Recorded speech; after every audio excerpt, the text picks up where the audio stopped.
A philosophy professor had informed his students that their final exam would be one single essay question. So the students prepared, and when they came to the classroom on the day of the exam, they noticed that a screen had been pulled down in front of the chalkboard. They all got their exam booklets out, ready to write, and the professor simply raised the screen, and on the chalkboard was written one single word: why? That was their exam. Why? And some of the students began writing furiously, page after page, drawing on all they had been taught that semester. One student, though, thought for a moment, wrote a little bit down, and walked up and handed in his exam book and walked out of the class. The paper said, "Why not?" And he got an A. Oh, if it could only be that simple, right? Now, we may never face that one-word question on a philosophy exam, but chances are we've asked it at one time or another in our lives, especially in the face of suffering. For as long as man has witnessed or experienced pain, this three-letter word is raised. Sociologists and psychologists and philosophers might ask the question, why? Those with a more spiritual interest might ask, why, God? And when we are the ones in the middle of it, we might ask, why me, God? How can we reconcile the holy, loving, powerful nature of God with the suffering of mankind that seems to go unchecked in our world, especially those who don't seem to deserve it? Some have concluded that God either isn't as good as we thought he was, or he's not as powerful as we thought he was. I mean, maybe God is all-powerful, and he could do something about this whole matter of suffering and injustice, but he just chooses not to. Well, then he's not as good as we thought. Or maybe he really is good, and he really wants to see things turn out right, but he's just not quite powerful enough to pull it off. I've mentioned in previous messages in this series a little book written by Rabbi Harold Kushner, When Bad Things Happen to Good People. If you really dive into that book, the conclusion he comes to is that God just isn't as powerful as we thought he was. We sure hope that things work out in the end, but can't really be sure. Is that the conclusion we come to? Now, just raising these questions may cause some to fear that we are venturing into the realms of heresy or blasphemy. How dare we ask God anything?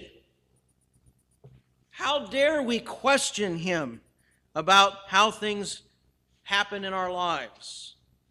The fact is that people have and continue to ask those questions.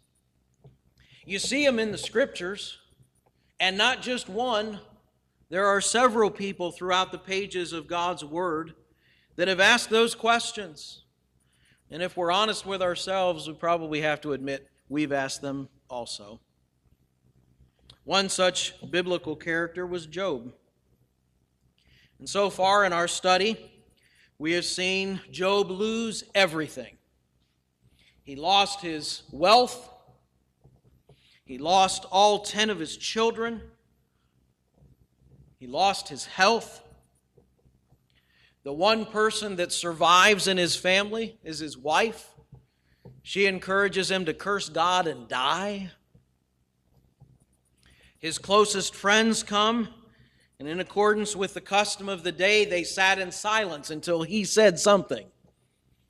And they sat there for 7 days and 7 nights without a word. In a word, Job felt totally alone. And when he finally did speak, His friends were shocked. My guess is, so will you. Now, beginning in chapter 3 of the book of Job, the style of writing changes. Up until now, it's been telling a story. The literary word for it is prose. It's just telling a story. But beginning in chapter 3 and going all the way until the middle of the final chapter, chapter 42, the book of Job is entirely poetry. Now, Hebrew poetry is different than English poetry. Our poetry works on rhyming words that sound the same. Hebrew poetry didn't do that. They worked on something called parallelism, which some have called a rhythm of thought. Line 1 and line 2 either echo one another or contrast one another. And that makes it very helpful in translating, because you don't have to be worried about do the words rhyme or not. I've often wondered how poems translate from language to language. Do they lose some of their snap because it's hard to find the words in that other language that rhyme? You don't have to worry about that with parallelism. It also helps to identify obscure words, because you can go to the next line and get the gist of what they're trying to say. Now, the poetry of Job is some of the most difficult in the Hebrew Bible. The text is full of words with uncertain meaning. Sometimes it's not exact how the word should be translated, and many of your translations will even have that in a textual note. The precise meaning of this Hebrew word or phrase is uncertain. But you certainly get the idea of what's being said. And as we get into the 3rd chapter of Job, I'm going to warn you up front, this is not a pleasant passage of Scripture. I don't know of a single person who's ever said that Job 3 is their favorite chapter in the Bible. You've probably never memorized a verse out of Job 3. It's one of those chapters that you just shake your head, sigh, and then kind of turn on to the next page. And if you'll pardon the graphicness of this statement, it's here the scabs are pulled off from the sores, and the pus of reality runs down Job's life. It's unedited, it's raw, it's borderline heretical at times. One commentator notes the 3rd chapter of Job must be the most depressing chapter in all the Bible. While some might be as depressed as Job was and use these verses to give vent to their feelings, few sermons are made from this chapter. Few verses are claimed as promises, and few are remembered for the warmth of their sentiments. It is the lowest of several low points in this book. You see, Job's journey involves despair, suffering, anger, desperate appeals to God, and anything but passive waiting.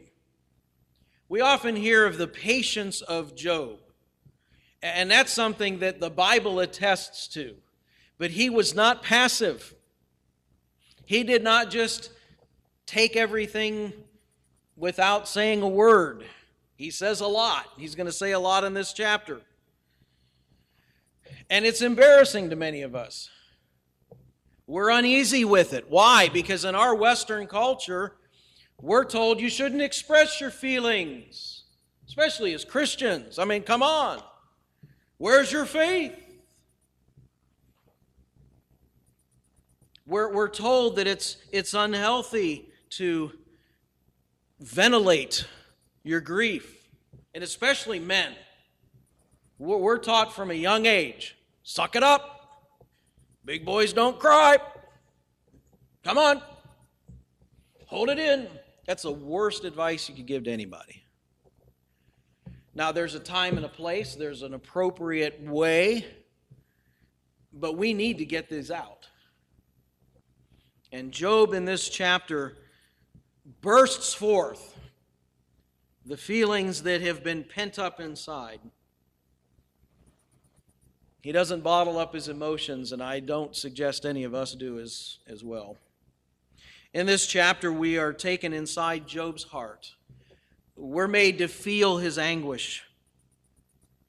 And you know, the cause of his pain is not so much the losses. It isn't the wealth, not even his children or his own health. What really bothers Job throughout the majority of this book is that he feels abandoned by God. It feels like God is 1,000,000 miles away. And in the depths of all of this suffering, he feels totally alone. I mean, his wife has kind of turned on him, and his friends turn on him, and he prays to God, and God doesn't answer. He feels absolutely alone. Now, it can't be emphasized too strongly that even the startling statements Job makes does not mean that he's cracked under the strain. In no way does Satan win the bet with God. Job maintains his faith. As we're going to see, even in the bitterness of his feelings, at no time does he curse God. He curses other things, but he doesn't curse God. And he still somehow holds on to that thread of faith through it all. That doesn't mean that he just sat quietly and had his hands folded and took it all. He's not a stoic, trying to rein in all of his emotions. And what I really think is a value of this book, even though the first time I read it, I didn't think I'd ever make it through it, was that it connects with his misery. And when we're miserable, we can connect with that too. When we hear Job cry out, we hear ourselves feeling and saying the same things. And we find out that it's okay to feel that way. It's okay to say those things. It's okay to ask the questions of God. Because at no point does God thunder out of the sky, "Shame on you, Job. How dare you ask me these questions?" He doesn't say that. You get to the end of the book, and he does have a few things to say to Job, kind of put him in his place. But he always defends Job in the end. And so as we get into this chapter, remember, while what Job is feeling is maybe uncomfortable to read or to hear, he's not out of line. He's being honest. And in this chapter, Job asks 3 questions, all of which begin with that little word, why. The first 10 chapters of Job chapter 3 raise a question of significance. Job asks the question, why was I even born? Beginning in verse 1.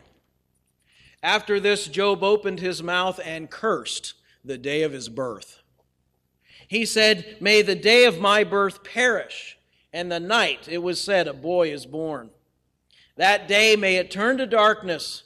May God above not care about it. May no light shine upon it. May darkness and deep shadow claim it once more. May a cloud settle over it. May blackness overwhelm its light. That night may thick darkness seize it. May it not even be included in the days of the year, nor be entered into any of the months. May that night be barren. May no shout of joy be heard in it. May those who curse days curse that day, those who are ready to rouse Leviathan. May its morning stars become dark. May it wait for daylight in vain and not see the first rays of dawn. For it did not shut the doors of the womb on me to hide trouble from my eyes." After 7 days of silent suffering, Job opens his mouth, not to curse God, but to curse the day of his birth. Literally in Hebrew, that's his day. That special day, once a year. We call it a birthday. I don't know, I've always kind of liked my birthday. You kind of Even as you get older, I know sometimes you wish they wouldn't come so quickly, but usually it's a good day. Job says, I wish it'd be wiped off the calendar. He even goes back to the night he was conceived and says, I wish I hadn't even been conceived, which is kind of an interesting sidelight that he considered life to begin at conception. He's saying very passionately and eloquently, I wish I was dead. I wish I'd never been born. I wish I had died at birth. All the good things of my life now are not worth it if they end in such unbearable pain. And he uses very strong language here. The way verse 1 begins is truly a curse. Strong feelings that he has. Why is that? Because up until now, Job's life had been a joy. He had enjoyed God's favor. He had a close relationship with Almighty God. And now all of a sudden, he loses it all. And as I said earlier, I don't think it was so much of the material losses that he was mourning as that spiritual loss. It just felt like God was gone. He wasn't anywhere to be found. He views his own birthday as a disaster. Now, he's not the only one to feel this way. We read earlier in our scripture reading, Jeremiah in Jeremiah 20, especially down verses 14 through 17. He says, Cursed is the day I was born. Cursed be the man who brought my father the news and gave him such joy that a son had been born. Job isn't the only one to feel this way. And many down through the ages have felt as though they were left all alone, isolated. Nobody cares, not even God. The psalmist says in Psalm 22:1, my God, why have you forsaken me? Those words might sound a little bit familiar because Jesus quoted them on the cross. Even Jesus felt abandoned by the Father. Does Jesus care when my heart aches? Oh yes, he cares because he's been there. He knows how it feels. And Job reaches the depths because pain makes us forget the joys of the past. Instead, we concentrate on the hopelessness of the future. In verse 8, Job mentions Leviathan. He said, what in the world is Leviathan? Technically, it's a dragon, a sea monster in ancient mythology. I wonder, I don't know if there's any way of proving it or not, I wonder if this might not have been an ancient dinosaur. The word dinosaur doesn't appear in our English Bibles, but the word itself wasn't invented until 1850. And you often do read about dragons and behemoths and leviathans, and maybe they were describing dinosaurs. I don't know. But according to the mythology, whenever there was an eclipse, when the sun or the moon would be hidden for a time, they explained that Leviathan came out of the sea and swallowed the sun or the moon. So what Job is saying here is, let that creature come out and swallow the sun and the moon on the day I was born so that day could be wiped off the calendar. There'd just be a gap so that my life wouldn't have even begun. Doesn't mean Job is saying he believes in the mythology. He's just using, for poetic purposes, something that people would understand. It'd be like if I quoted Sherlock Holmes. It doesn't mean I believe he was a real person, but that's a character we can identify with. So that's the implication here when Job uses that word. But the bottom line here is that in the midst of his suffering, Job's asking, why was I even born? Why am I so significant that God has to put so much attention on me? Why can't he just leave me alone? Why do I have to endure all of this. The second is a question of survival. Here his question is, why am I still here? He goes from his birth to thoughts of his death, picking up in verse 11. Why did I not perish at birth and die as I came from the womb? Why were there knees to receive me and breasts on that I might be nursed? For now I would be lying down in peace. I would be asleep and at rest. With kings and counselors of the earth, who built for themselves places now lying in ruins, with rulers who had gold, who filled their houses with silver. Or why was I not hidden in the ground as a stillborn child, like an infant who never saw the light of day?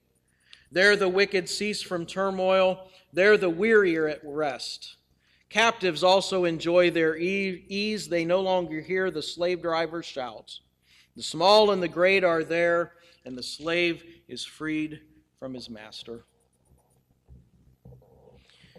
Job felt that if he had died by whatever means, he'd be better off than he is now.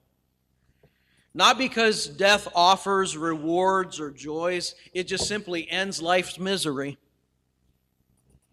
Death is an important theme in the book of Job, but understand that the people of that time did not fully understand. God had not fully revealed the afterlife, the idea of heaven and hell, that God would judge people on this life after this life was over. That concept wasn't there yet. They believed that when a person died, their spirit left their body and went to a place called Sheol. That's the Hebrew word for it. In Greek, it's Hades. Now, some of you may have been taught that that's another word for hell. It's not. It's a place everybody went and everybody was equal. You may have been rich and powerful and famous during your life, or you may have been poor and unknown, but in Sheol, you're all on the same level. It was the great leveler. But when you're in Sheol, you're not suffering anymore. And you often hear that even to this day. If somebody has been suffering with a terminal illness for years, and they've slowly withered away, when the end finally comes, people say, well, at least they're not suffering anymore. That was the idea Job has here. He wasn't saying, I can't wait for this life to end because then God will set everything right. He says, I just want it to end. I'm tired of hurting. I don't want to be in pain anymore. So the Bible never gives the idea that death is extinction, that we cease to exist. There's always an underlying confidence that God holds man's true being in his hand, even after death. And later on, it would be fuller developed, this idea of a separation between the righteous and the unrighteous. But at this point, Job is just saying, I want it to be over. Why am I still here? What purpose has this life if all I have is suffering? If I've lost everything, I'd just be better off dead. He sees no future left. And that is the definition of hopelessness. When a person gets to the end of their rope and they just feel like life isn't worth living anymore. All I feel is pain. And I feel so alone. Why can't it just be over? And that leads us to the third question, a question of suffering. Why am I hurting? And this is seen in verses 20 through 26. Why is light given to those in misery and life to the bitter of soul? To those who long for death that does not come, who search for it more than hidden treasure, who are filled with gladness and rejoice when they reach the grave. Why is life given to a man whose way is hidden, whom God has hedged in? For sighing comes to me instead of food, my groans pour out like water. What I feared has come upon me, what I dreaded has happened to me. I have no peace, no quietness, no rest, only turmoil. Why am I suffering? Why am I hurting? Job found life intolerable and death desirable, but he's still living. He's still suffering. He's still hurting. And he's asking why.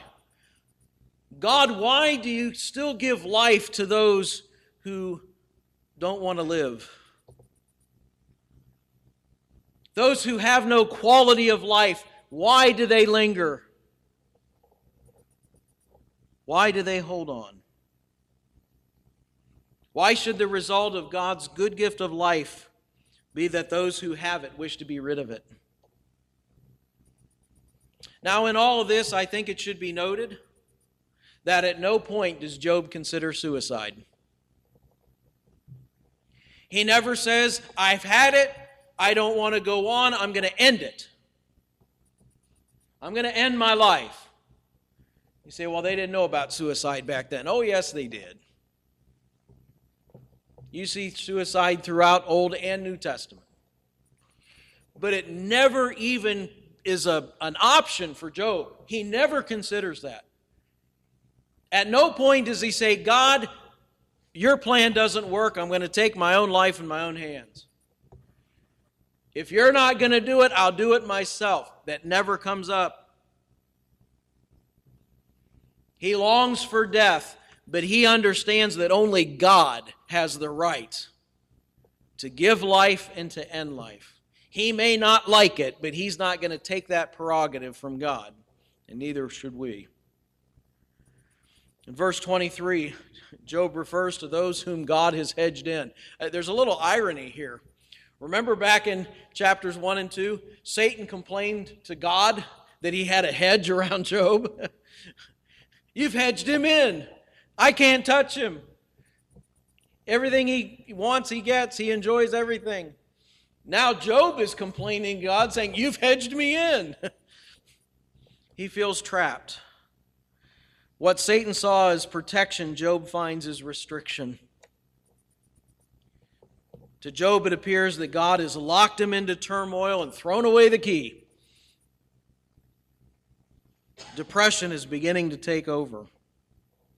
Job feels trapped and there's no way out. Then verse 25 says, what I feared has come upon me. What I dreaded has happened to me. Does that mean that Job walked around all his life as a pessimist?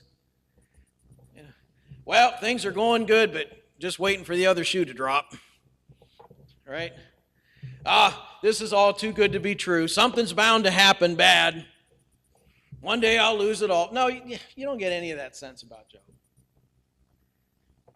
And I really don't think what he's referring to here had anything to do with his wealth or his health or his family. I think it had everything to do with his walk with God. What he feared most was that God would leave him, and for all he can tell, God has. He is in such the pit of despair that even God isn't there. Now later on, David would write in Psalm 139, if I descend into Sheol, you are there. I'm not sure Job felt that way. Job was thinking that God had abandoned him, and he didn't know why. And he ends up by just saying, I have no rest, no peace, no quietness, just turmoil. Now, if you were reading this book for the first time, you might be shocked at this outburst by Job. I mean, up until this point, all of his responses had been calm resignation, acceptance. When Job lost his family and his possessions, he didn't say anything. When his health was blasted, he calmed his distraught wife, but now it's changed. His friends come to him and they wait for him to speak, and for 7 days he doesn't say a word. But when the words come, they just gush like a dam that is broken. And it's ugly. It's unpleasant. It's not easy to read these words. But it is a true representation of what Job was feeling. And it gives us a glimpse into what some have called the dark night of the soul. Some of you have been there. Some of you might be there. And if you've never been, chances are you will be someday. It's part of life. These are the harshest words Job utters against himself in the entire book. And they startle us. His friends were shocked. You'll see that in the chapters that follow. They fear that his faith in God is melted into distrust. Why would one who refused to curse God curse his own birth and his life? The contrast between the Job of the prologue and the Job of the poem could not be sharper.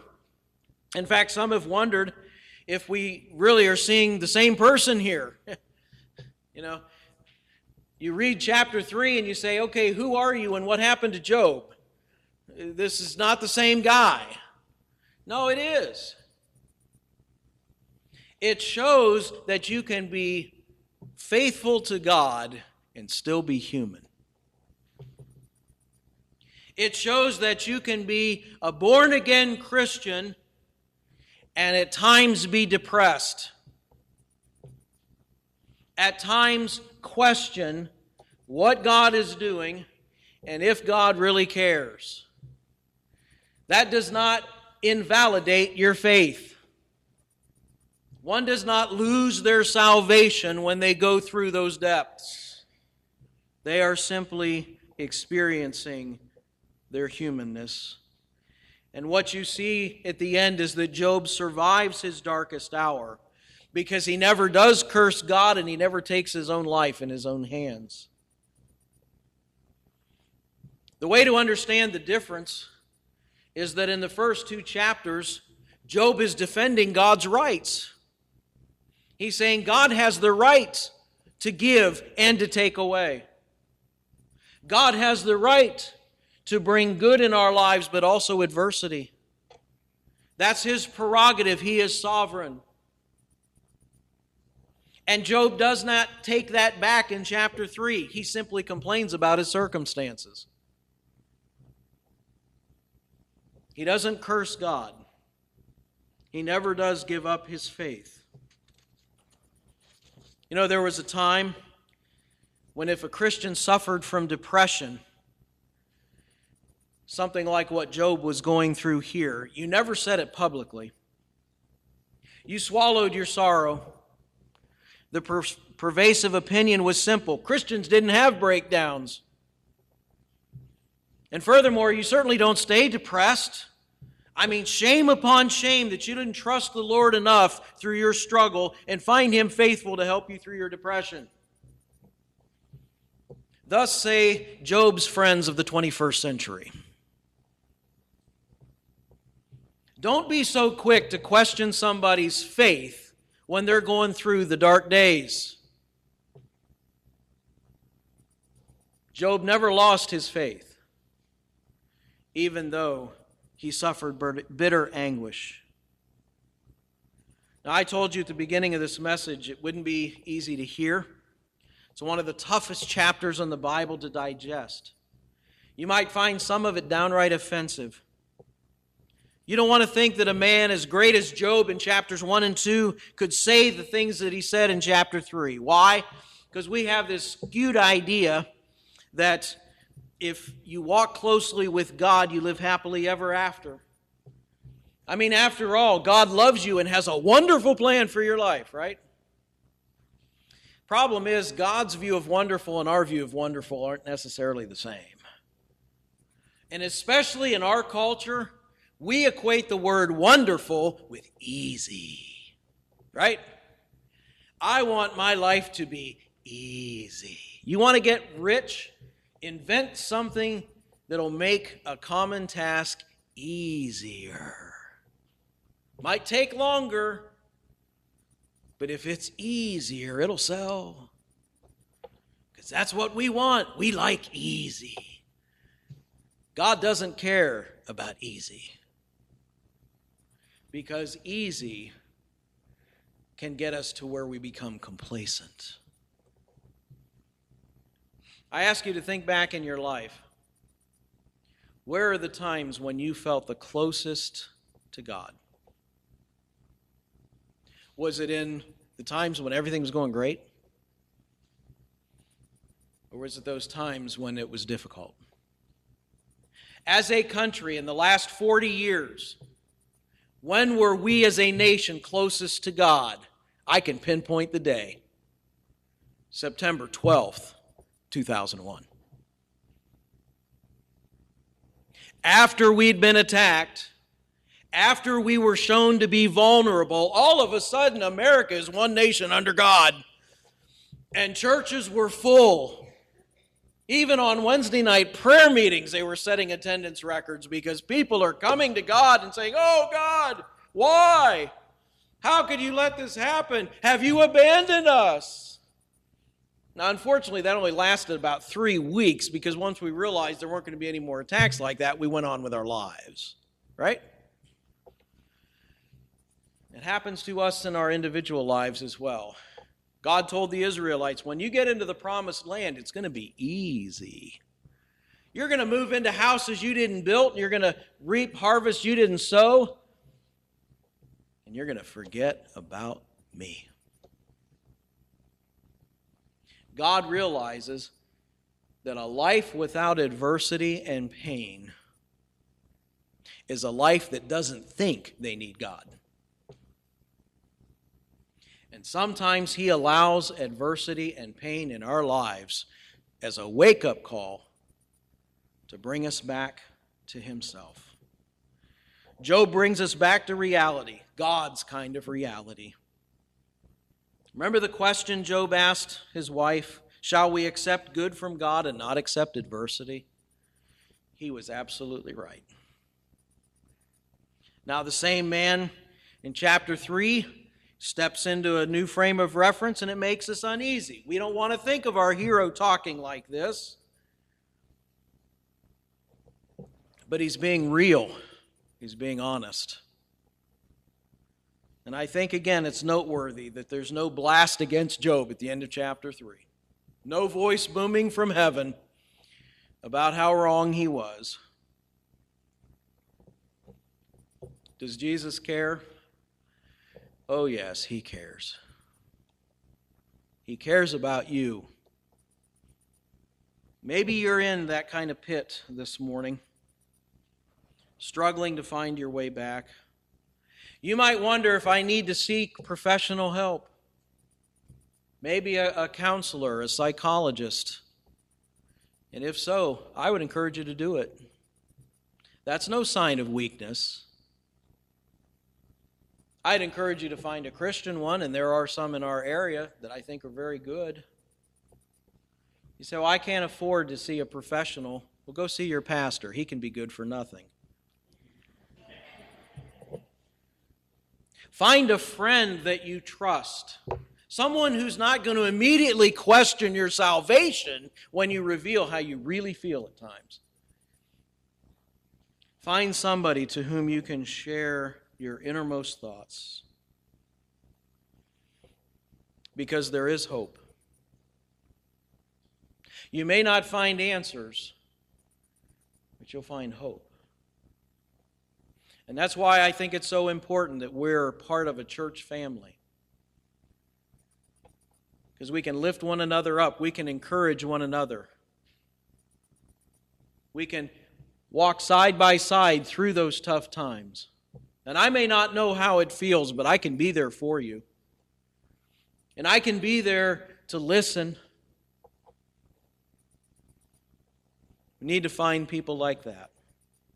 And then finally, for those who are engaged in such work, those who regularly walk through the dark times with others, watch yourself because you can start taking on their burdens to the point that you too are burdened. Remember, you're not the answer. You're just leading them to the one who is. Jesus is the answer. Jesus is the only one who can meet their deepest needs. Now, God puts us on this earth to help, and we ought to. But ultimately, it is God that will see them through. and they need to know that. The hardest questions in life often begin with the simple word, why? And we don't always get answers as soon as we would like. But we always find that God is there. And God cares.